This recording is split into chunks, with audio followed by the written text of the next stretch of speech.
श्रीमा शारदा देवी जननीं शारदां देवीं रामकृष्णं जगद्गुरुं पादपद्मे तयो श्रित्वा প্রণমামি মুহুর্মুহু। আমরা শ্রীমৎ স্বামী গম্ভীরানন্দজি লেখা শ্রীমা শারদা দেবী বই থেকে পাঠ করছি। আমরা দেখলাম শ্রী শ্রী ঠাকুরের পবিত্র সংস্পর্শে তার শিক্ষাগুণে এবং তার জীবনের উচ্চ আদর্শ দৃষ্টিভঙ্গি এর প্রভাব শ্রী শ্রী মায়ের জীবনে পড়েছিল। আর শ্রী শ্রী রামকৃষ্ণদেব অর্থাৎ তখনকার গদাধর, তিনিও তার অভিজ্ঞতালব্ধ জ্ঞানের ভাণ্ডার এই উপযুক্ত শিষ্যার কাছে উন্মুক্ত করে দিয়েছিলেন। এটা একটা আমাদের ভারতবর্ষের এই যে স্বামী স্ত্রী জীবনধারা তার একটা অঙ্গ, কি স্ত্রী স্বামীর অনুবর্তিনী হয়ে তার জীবনের আদর্শকে, তার জীবনের লক্ষ্যকে প্রাপ্ত হন।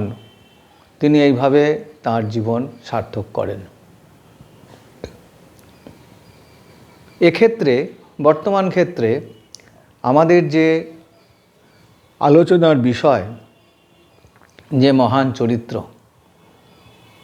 সেই চরিত্রের বিষয়ে এইটুকু খালি আমাদের মনে রাখতে হবে যে এখানে এই সাধারণ জীবনযাত্রার মধ্যে কিভাবে শ্রীমা শারদা দেবী কিভাবে নিজের জীবনকে সমৃদ্ধ করেছিলেন। তিনি প্রত্যেক দিন জীবনচর্যার মধ্যে থেকে তৎকালীন গ্রাম বাংলার পরিবারে নিজে তার জীবনচর্যার মধ্যে থেকে কিভাবে শ্রীরামকৃষ্ণ প্রদর্শিত পথ অনুসরণ করে কিভাবে তার জীবনকে অতি উজ্জ্বল করে তুলেছিলেন। এটা একটা বর্তমান সমাজের কাছে এটা একটা আদর্শ। আমরা গতবারে দেখেছিলাম চরিত্র গঠন, ব্যক্তিত্বের গঠন, তার জন্যে প্রথম দরকার যিনি এই চরিত্র গঠন করাবেন, তার চরিত্র, তার ভেতরে যে জ্বলন্ত উদাহরণ যেটা দেখতে পাবেন শিষ্য অথবা শিষ্যা, সেটা বেশিরভাগ ক্ষেত্রে এই রকমের সাধক সাধিকাকে অনুপ্রাণিত করে। তাদের ভেতরে এই জীবন যাপন করার একটা তীব্র মানসিকতা থাকে, কিন্তু এই তীব্র মানসিকতা থাকলেও অনেক সময় যথার্থ শিক্ষকের অভাবে, যথার্থ আদর্শের অভাবে, ত্যাগ তিতিক্ষা এবং উচ্চ আদর্শ জীবন এর অভাবে অনেক ক্ষেত্রে তা সম্পূর্ণ প্রস্ফুটিত হয় না। সেই জন্যে এখানে শ্রীমা শারদা দেবী তিনি যেমন উন্মুখ হয়েছিলেন, তিনি যেমন শ্রীরামকৃষ্ণদেবের এই আদর্শ ভাব গ্রহণ করার জন্যে যেরকম তৈরি হয়েছিলেন, শ্রীরামকৃষ্ণদেবও সেইভাবে তাঁর সমস্ত জীবনের অভিজ্ঞতা যত সঞ্চয় করেছিলেন এই সুযোগ্যা শিষ্যাকে তিনি দিয়েছিলেন। এটা আমাদের বারবার বলতে হবে এই জন্যে, কেননা আমরা এই বর্তমান শিক্ষার মধ্যে, বর্তমান শিক্ষা ব্যবস্থার মধ্যে এই রকমের আদান প্রদান আমরা দেখতে পাই না। তার কারণ একটাই, এই যে গুরুর ভেতরে যে চরিত্রের মূল যে ভাব, যে পবিত্রতা, যে ত্যাগ, যে শিক্ষা দেবার যে যত কিছু সম্ভব, সেটা যেমন গুরুর ভেতরে থাকতে হবে, শিষ্য বা ছাত্রের ভেতরে সেটা সেই পরিমাণে গ্রহণ করার মানসিকতা থাকতে হবে। তো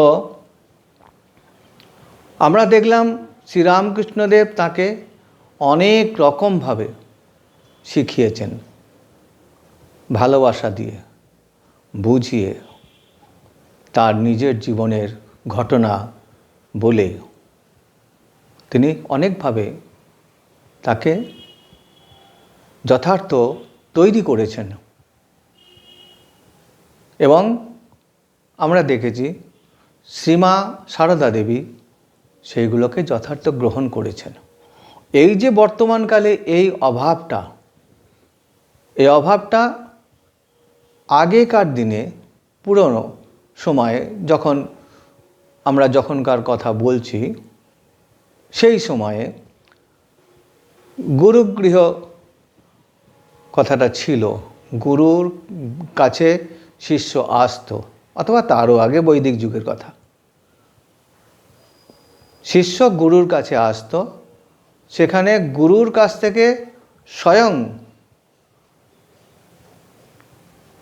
তার জীবনলব্ধ অভিজ্ঞতা, তাতে অনুপ্রাণিত হয়ে, তার ব্যবহারে, তার কথাবার্তায়, তার ভালোবাসায় অনুপ্রাণিত হয়ে, স্বতঃপ্রণোদিত হয়ে সেই জীবনযাত্রা করতে তারা অগ্রসর হতো।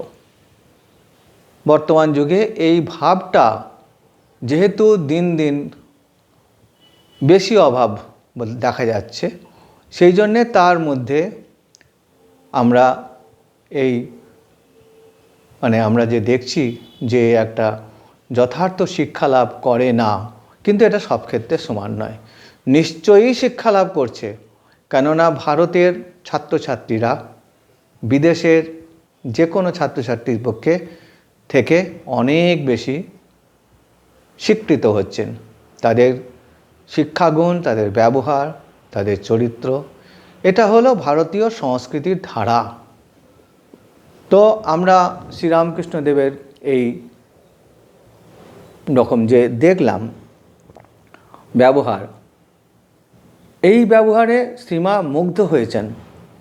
মুগ্ধ হয়ে পরবর্তীকালে বলেছেন যে তখন থেকে হৃদয়ের মধ্যে আনন্দের পূর্ণ ঘট যেন স্থাপিত রহিয়াছে, এইরূপ সদা অনুভব করতাম। সেই ধীর স্থির দিব্য উল্লাস, অন্তর কতদূর উল্লাসে, অন্তর কতদূর কিরূপ পূর্ণ থাকতো, তা বলে বোঝাবার নয়। তার মানে যে জ্ঞান, যে শিক্ষা, যে তার কাছ থেকে জ্বলন্ত যে আদর্শ যেটা তিনি পেলেন, সেটা তিনি হৃদয়ে গ্রহণ করে, তার অন্তর্মুখী মনে সেটাকে হৃদয়ে গ্রহণ করে তার সাধনাতে লেগে গেলেন। এর মধ্যে এটার পর তিনি বাইরের চঞ্চলতা তার মধ্যে এলো না। তিনি বুঝলেন এর মূল্য কত, তিনি জানেন এর এটা সব পাওয়া যাবে না সব সময়। আর সেই আদর্শ তিনি নিজ জীবনে পালন করতে অগ্রসর হলেন। শ্রীরামকৃষ্ণ দেবের শেখাবার পদ্ধতিও ছিল অভিনব। বলছেন একজন প্রত্যক্ষদর্শী, বলছেন শ্রীরামকৃষ্ণ কীভাবে উচ্চতত্ত্ব শিক্ষা দিতেন তার একটা ছবি ঠাকুরের ভাতুস্ফূর্তি লক্ষ্মী দিদি একদা জনৈক সাধুর কাছে এই রকম বলেছিলেন। ঠাকুর সদা সর্বদা মাকে সংসারের অনিত্যতা, দুঃখ কষ্টের কথা বলে বোঝাতেন বৈরাগ্য ও ভগবত ভক্তির সার।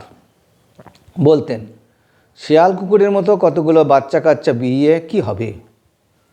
মায়ের অনেক ছেলে মেয়ে হয়েছিল। মা মানে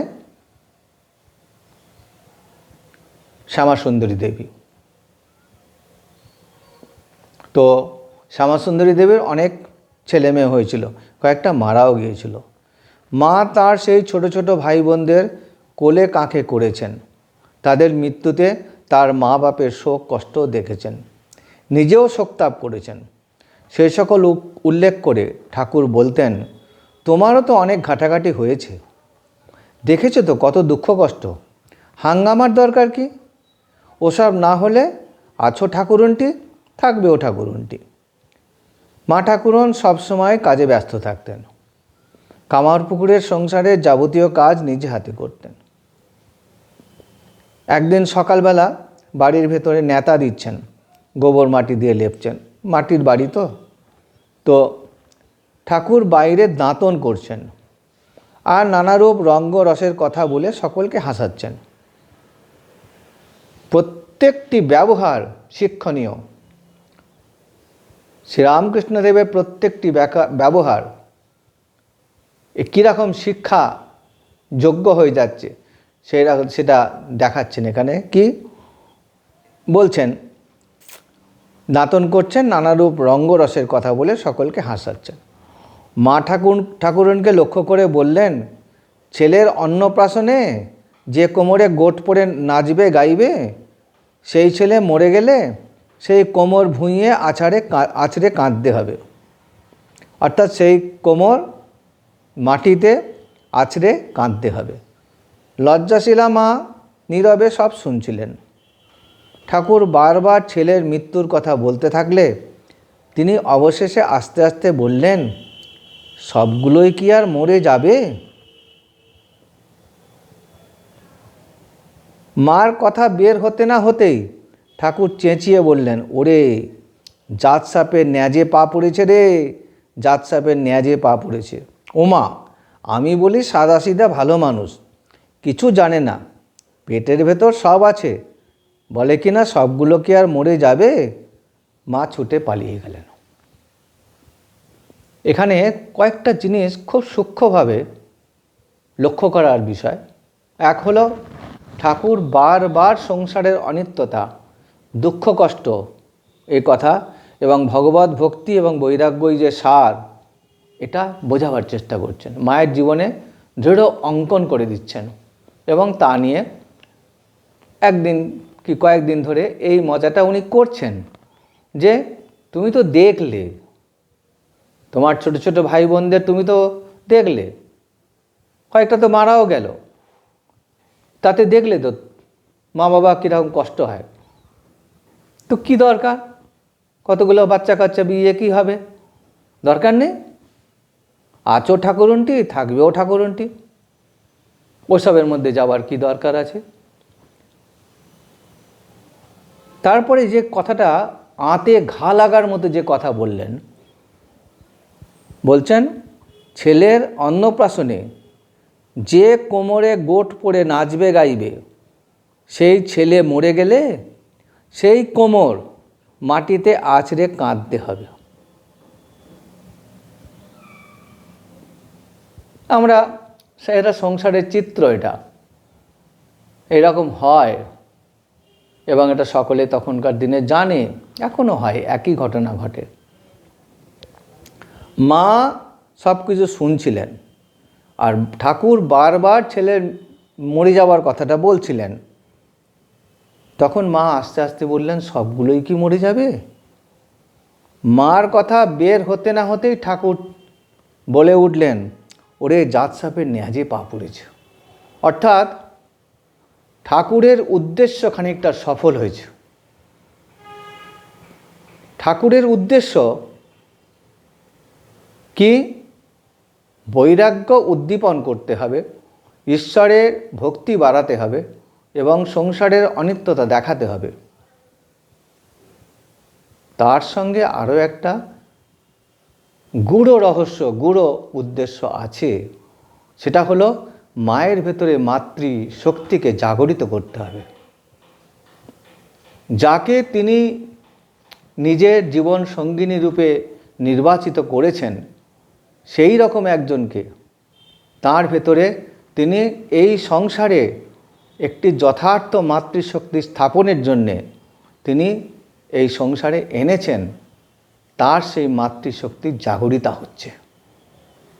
মা এতক্ষণ কিছু বলেননি, যেই বারবার বলছেন ছেলে মরে যাবে, ছেলে মরে যাবে, নিজের সন্তান মরে যাবে, এই কথাটা মায়ের বুকে লাগে। যে কোনো মা, যে কোনো মায়ের মুখে, মায়ের বুকে এটা লাগে, মায়ের কষ্ট হয়। এখানে তো মা সারদা, সেই জন্যেই মা বলে উঠেছেন সবগুলোই কি মরে যাবে? অর্থাৎ আমি মা হয়ে তুমি কি করে বারবার করে বলছো যে সন্তান মারা যাবে? এটা আমি ঠিক তোমার কথা ঠিক মেনে নিতে পারছি না। আর ঠাকুর বলছেন জাত সাপে ন্যাজে পা পড়েছে, অর্থাৎ মাতৃশক্তির মূল জায়গাতে তিনি আঘাত করেছেন। সুতরাং এটা করে তিনি দেখিয়ে দিলেন যে আমার যে উদ্দেশ্য সেটা সফল হয়েছে। আমি সারদার ভেতরে এই মাতৃশক্তির জাগরণ চাইছি। আমরা পরবর্তী জীবনে, তার পরবর্তী জীবনের ঘটনা দেখলে এটা আরও পরিষ্কার বুঝতে পারব। তিনি কত সুন্দরভাবে এই ঘটনাটা ঘটালেন, আর তিনি তাতে বললেন যে এটা আমার উদ্দেশ্য, আমার সংকল্প সিদ্ধ হলো। ঠাকুর এই রকমভাবে মাকে শেখাতেন, মায়ের ভেতরে চরিত্র গঠন করাতেন, আদর্শ তার চোখের সামনে দেখাতেন। এই শরীর, যে শরীর আমরা পেয়েছি, সেই শরীরের দ্বারা ঈশ্বর দর্শন হয়। বলছেন কথামৃতে এক জায়গায় আছে, ঠাকুর বলছেন এই মন যদি তুমি ঈশ্বরে রাখো তাহলে তোমার ভেতরে ভাব ভক্তি কত কি হতে পারে, আর এই মন যদি তুমি সংসারে রাখো তাহলে এই মন কত নিচে নামতে পারে। এটা হলো ঠাকুরের কথা, ঠাকুর বলছেন এগুলো।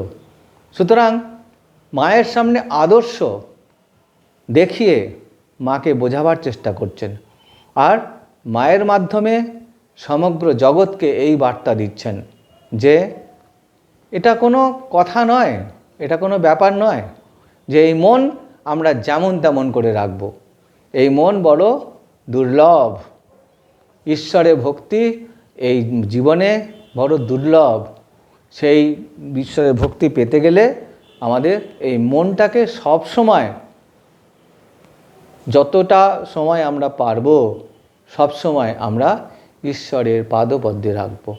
সংসারের অনিত্যতা আমরা বোঝার চেষ্টা করব। সংসার আমাদের চিরকালের নয়, আমরা সংসারে চিরকাল থাকব না, এটা অনিত্য। একমাত্র ঈশ্বরই বস্তু আর সব অবস্তু। এইটা শ্রী শ্রী ঠাকুরের শিক্ষা গুণ ছিল এরকম। তো এইভাবে ঠাকুর মায়ের জীবনটাকে গঠন করছেন, মায়ের জীবনটাতে একটা রূপ দিচ্ছেন। তারপরে এখন ঠাকুর শ্রীরামকৃষ্ণ এই কামারপুকুরে যখন থাকতেন তখন খুব আনন্দে থাকতেন, কেননা সেখানে গ্রাম্য পরিবেশ এবং গ্রামের লোকেদের ব্যবহার এটা তার সহজ সরল স্বাভাবিক, তার মনের সঙ্গে মিশে যেত। তো একদিন গ্রামে একটা যাত্রা অভিনয় হবে, মা তার কয়েকজন সহচরীকে নিয়ে যাবেন বলে ভেবেছেন। ঠাকুরের কাছে কোনো একজন, তার কেউ একজন তার সঙ্গে যারা ছিলেন সেই একজন মহিলা ঠাকুরের কাছে নিবেদন করেছেন, ঠাকুর না করে দিয়েছেন, না যেতে হবে না। বুঝেছেন যে এইটাতে একটু মনক্ষুণ্ণ হবে। পরে তিনি তাদের ডেকে বলছেন, তোমাদের মনে কষ্ট হয়েছে তো, আচ্ছা আমি ওই যাত্রাপালাটা সম্পূর্ণ তোমাদের সামনে অভিনয় করে দেখাবো। এবং তিনি নিজে সেটা অভিনয় করে দেখালেন। এর মধ্যে দেখার জিনিস যে ঠাকুরের মন, শ্রীরামকৃষ্ণের মন, গদাধরের মন কত পুঙ্খানুপুঙ্খভাবে প্রত্যেকটা ঘটনা, প্রত্যেকটা সংসারের ঘটনা, প্রত্যেকটা সংসারের প্রত্যেকটা বিষয় কত পুঙ্খানুপুঙ্খভাবে লক্ষ্য করতেন এবং সেটা লক্ষ্য করে নিজে স্মরণ রাখতেন। তবে না তিনি এইগুলো থেকে এত উদাহরণ দিতে পেরেছেন, তবে না তিনি তার জীবনকে এত উন্নত, এত সমৃদ্ধ করতে পেরেছেন। কোনো ঘটনা কোনো রকম তার নজর থেকে বাইরে যায়নি। সংসারের সমস্ত বস্তুকে ধরে তিনি কি করে তার অসারতা বুঝে তবে সেটাকে ত্যাগ করেছেন। সুতরাং এখানে এটা একটা দেখার জিনিস যে বলছেন ওই যাত্রাপালা তিনি একবার মাত্র দেখেছেন, কিন্তু এই কথকতার অভিনয় থেকে যারা অন্যান্য যারা এটা তার মানে কথকতার মধ্যে যারা যারা আসছে এই পালাতে, যাত্রা পালাতে, তাদের প্রত্যেকের অভিনয় যথার্থ কথা, যথার্থ যা যা বলছে সেই কথাগুলো গানের মাধ্যমে বলে তিনি পুরো পালাটা তাদের সামনে করে দেখালেন। ঠাকুর প্রথম থেকেই ছোটবেলা থেকেই শ্রুতিধর ছিলেন, আর এই শ্রুতিধর থাকার ফলে তার প্রত্যেকটা ঘটনা, প্রত্যেকটা জিনিস তার মনে থাকতো, একবার শুনলেই মনে থাকতো। তো এখানে আমরা দেখলাম তিনি তাদের মনের দুঃখ তো দূর করলেন, তার সঙ্গে নিজের চরিত্রের একটা পরিচয় দিলেন। আর গম্ভীরানন্দজি এই ঘটনা এখানে লিখে আমাদের সামনে আর একটা নিদর্শন দিলেন যে হে পাঠকবৃন্দ, ইনি আমাদের শ্রীরামকৃষ্ণদেব, যিনি কিভাবে মা সারদা দেবীকে গঠন করেছিলেন, কিভাবে শিক্ষা দিয়েছিলেন, তার খানিকটা বোঝা গেল। মা ঠাকুরের সম্পর্কে পরবর্তীকালে বলেছেন তার চলন বলন সম্বন্ধে, বলছেন তাকে কখনো নিরানন্দ দেখিনি। 5 বছরের ছেলের সঙ্গেই কি আর বুড়োর সঙ্গে কি, সকলের সঙ্গে মিশেই আনন্দে আছেন, কখনো বাপু নিরানন্দ দেখেনি। এই যে মনের প্রফুল্লতা, সর্বসময় যে একটা প্রফুল্লতা মনের ভেতরে, এটা কিন্তু অভাববোধ থাকলে এটা কখনো হবে না। আমাদের প্রফুল্লতা, আমাদের মনের মধ্যে যে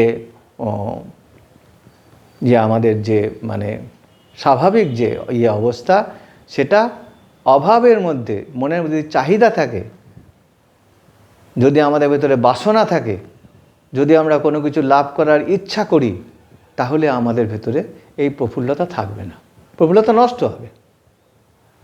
ঠাকুরের তো কিছু পাওয়ার নেই, তিনি তো পূর্ণকাম, সংসার থেকে তার কিছু লাভ করার নেই, তিনি সংসারের নিদর্শন।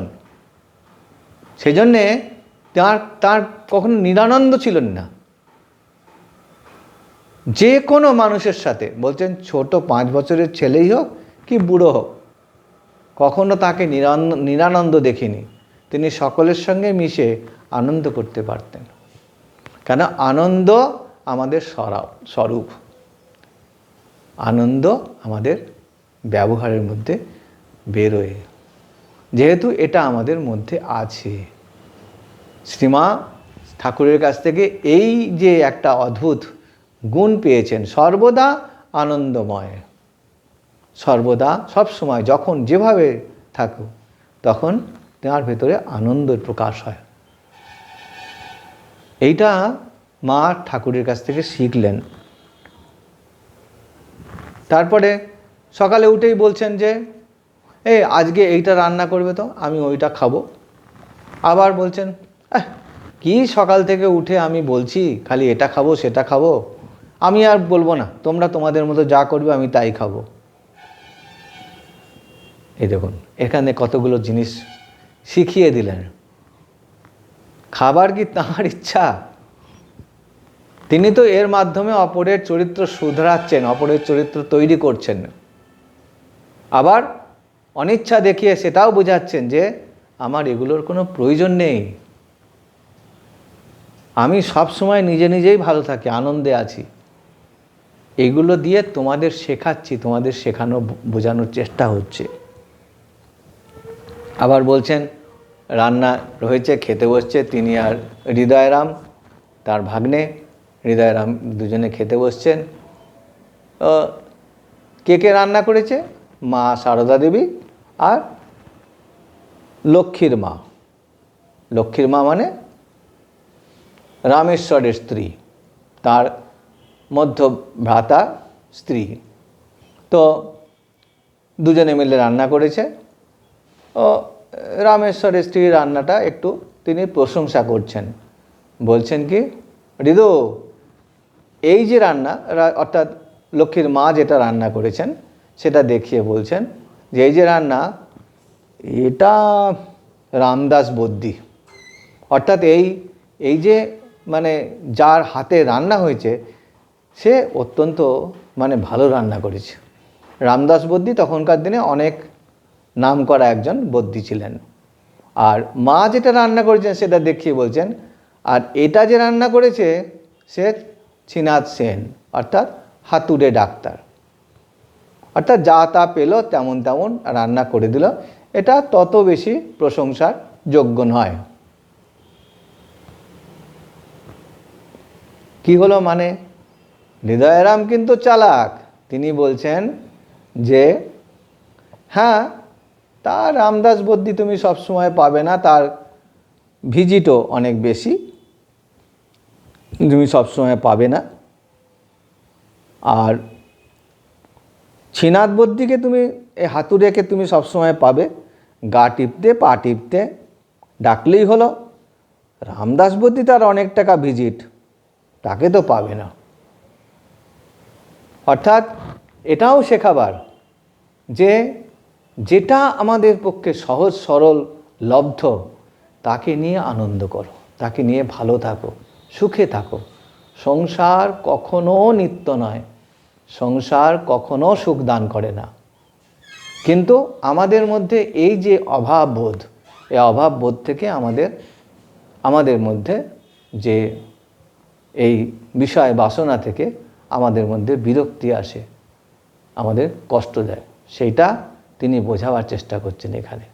তো আমাদের এইভাবে শ্রীশ্রী জীবনী থেকে আমাদের এইভাবে নিত্য সংসারে ব্যবহারের যথাযথ আমরা একটা পথ পেয়ে যাব।